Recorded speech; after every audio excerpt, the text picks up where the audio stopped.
देखिए, सबसे पहली बात तो ये है कि संभल की चंडोसी की जो जामा मस्जिद है वो कोई 50 साल 100 साल नहीं बल्कि 200-250 साल पुरानी मस्जिद है, उससे ज्यादा है।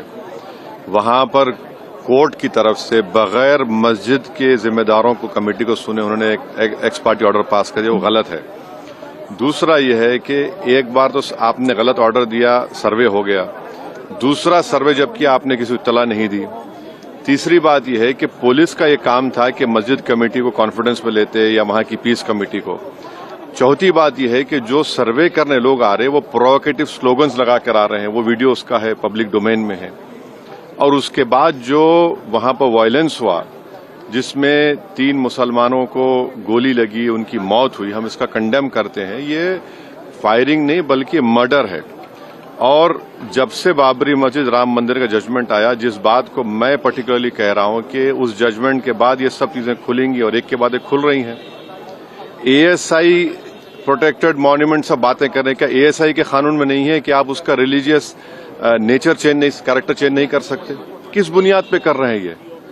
और आप किस बुनियाद पर अपने फेथ को दूसरों पे थोपेंगे? भाई, कानून कोई चीज है ही नहीं है। जिस दिन कोर्ट में सुनवाई होती है उसी दिन ऑर्डर हो जाता है, उस दिन सर्वे भी हो जाता है। ये तो 1948 में ऐसे ही हुआ था बाबरी मस्जिद में।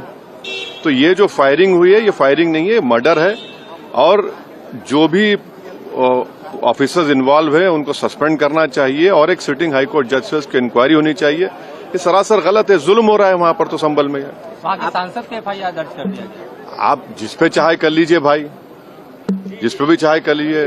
जज आप, जूरी आप, सब आप, तो बचेगा क्या फिर? अब सर, जेपीसी में आप लोगों ने समय मांगा है, क्या कहेंगे? जी, जैसा अभी आपने हमारे डेलीगेशन तरफ से बोला गया है, मैं उसको रिपीट करना नहीं चाहता। मगर स्पीकर साहब ने बड़ी इत्मीनान से हमारी पूरी जितने मेंबर्स 11 नॉन बीजेपी एमपीज गए थे उनकी बात को सुना। वो बोले कि इसके ऊपर कंसिडर करेंगे और हमको उम्मीद है कि ऑनरेबल स्पीकर साहब इसका टेन्योर बढ़ाएंगे। क्योंकि आप देखिए, बंगाल नहीं गई कमेटी, बिहार हम लोग नहीं गए, उत्तर प्रदेश में शिया वक्फ की प्रॉपर्टीज को हमने नहीं देखा। तो ऐसे कई, दिल्ली के मंत्री को बुलाना है, ऐसे कई स्टेट्स है जहां पर कमेटी को जाना चाहिए। वो स्टेक होल्डर्स हैं, उनकी बात को सुनना बहुत जरूरी है। सर, वक्फ बोर्ड अमेंडमेंट बिल को लेकर आप क्या सोचते हैं? क्योंकि लगातार सरकार की तरफ से यही कहा गया कि जो मुस्लिम है, जनता है, उनके हित में है, मुसलमान जो है उनके। अभी ये कानून बना नहीं, आप देख लिए संभल में क्या हो गया है। अभी ये कानून बना नहीं है, आप देख रहे हैं कि हर जगह पे बोल दिया जा रहा है कि नहीं, ये यहाँ पर 500 साल पहले मस्जिद नहीं थी। इस बिल में आप, ये बिल आर्टिकल 26 का वायलेट करता है। ये संविधान के फंडामेंटल राइट का 26 का ग्रेव वायलेशन है।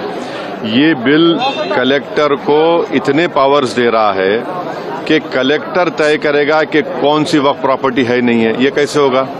कलेक्टर कैसा जज होगा अपने ही केस में? तीसरा, आप किस बुनियाद पर इस बिल में आप नॉन मुस्लिम को मेंबर बना रहे हैं? जितने धर्म की बुनियाद पर, चाहे वो हिंदू धर्म के एंडोमेंट बोर्ड्स हो, चाहे दिल्ली का एसजीपीसी हो या उसका एक्ट हो, या क्रिश्चियंस के जो भी उनके धर्म के संस्थान हैं, वहां पर तो कोई उसी धर्म का आदमी मेंबर बनता है। आप तो कंपलसरी स्टेट वक्फ बोर्ड में जहां पर 11 मुसलमान बनते थे, वहां पर आप मेजॉरिटी नॉन मुस्लिम बनाना चाह रहे हैं। सेंट्रल वक्फ काउंसिल में मेजॉरिटी ऑफ नॉन मुस्लिम बनाना चाह रहे हैं। क्यों करना चाह रहे हैं आप? ये क्या मकसद है आपका?